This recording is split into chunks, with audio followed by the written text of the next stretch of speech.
Magandang araw mga kabukid. Yan, maaga ako nagpastol ng aking mga alaga ngayon. Ayan, para sila ay mabusog. Anong oras na ba? Mga magnanay na. Ayan. Pero itong mga alaga kong to, mababawasan na ng dalawa kasi binenta na namin pandagdag sa tuition ng aking anak na magka-college. Ayan.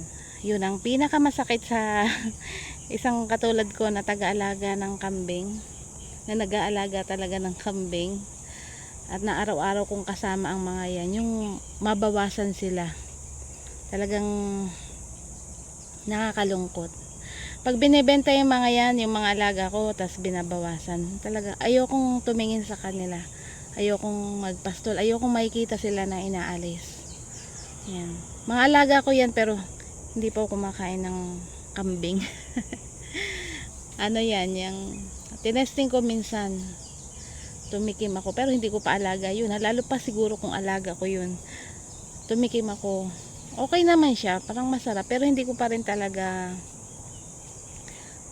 gusto yung kambing, kasi talagang makakausap kasi sila. Yun ang mahirap po pagka lalo na ang mga alaga nyo, binibigyan nyo ng mga pangalan, mabilis silang sumunod at talagang parang may isip sila, kaya nakakalungkot pagka ibebenta sila. Kaya ako talaga, pag mga ganyang klase ng alaga na kailangang ibenta, hindi ko talaga siya nilalagyan ng pangalan, hindi ko binibigyan ng pangalan, kasi naawa ako ng sobra.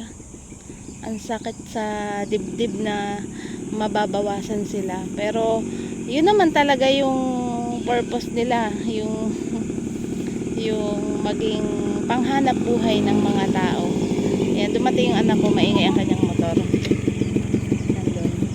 Kaya okay lang naman. Yun na nga lang ang naging ko na kapag mabebenta, huwag ka maingay kasi nagano ako.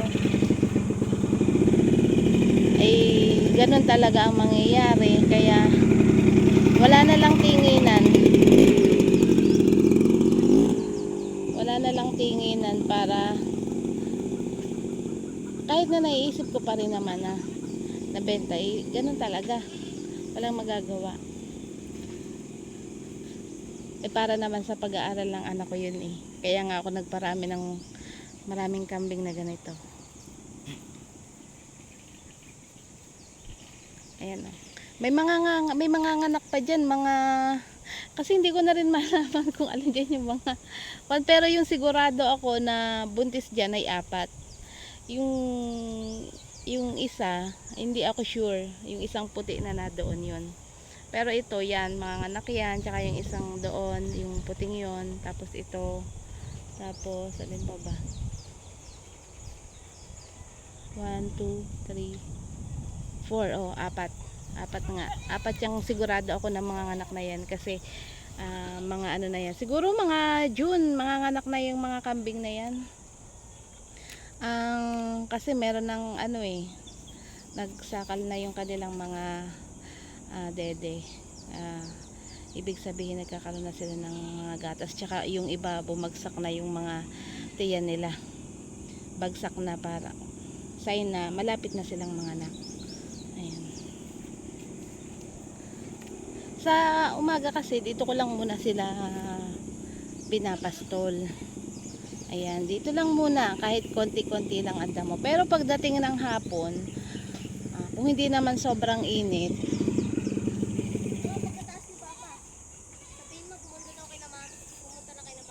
oh, ayusin daw yung tubig. Oo. Sige. Ayan, pagkadating ng hapon, mga 2:00, bumababa na kami dito. Kasi nga 'di ba malayo yung amin. Pinapastol ko na yan doon sa area na yon kasi madamo doon. Pero ang ginagawa ko, nakatali pa din. Kasi pagka alpas sila, gala sila ng gala.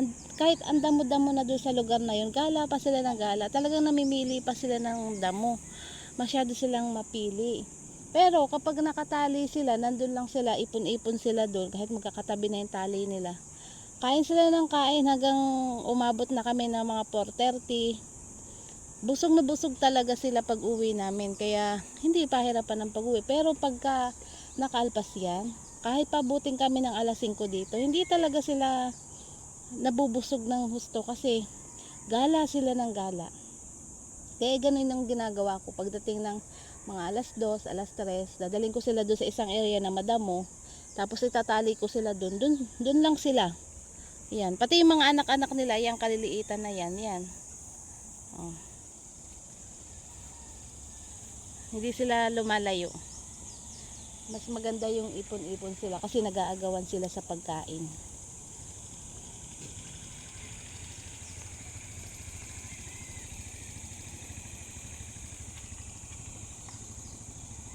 Ayan. Ito pansamantalang daan lang to. Pag nagtagal sasaraduhan na rin yan. Kasi ito, sa Mabaco yan yung meron diyang samahan ng magagatas. Yeah. Hindi ko alam kung anong meaning nun. Basta di yan, maraming may alaga, maraming baka na galing pang ibang bansa. Kinukuha na nila ng gatas. Kaya araw-araw, magat hapon, meron silang nag-harvest sila ng gatas ng mga baka.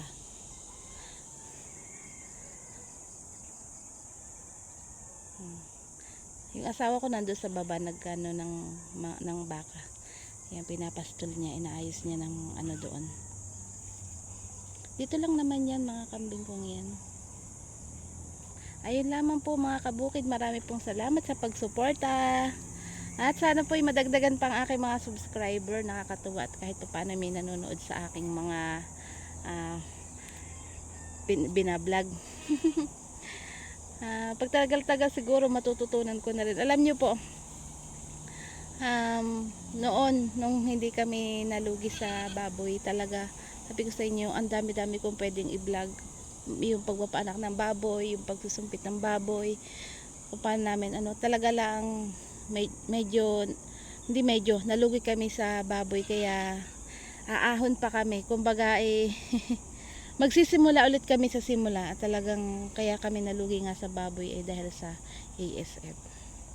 Ayun lang po pa mga kabukid, maraming po salamat. Huwag pong kalimutan na mag-subscribe at saka mag-comment na rin po kayo. Ayan, comment, like, ganun. Maraming pong salamat. Bye!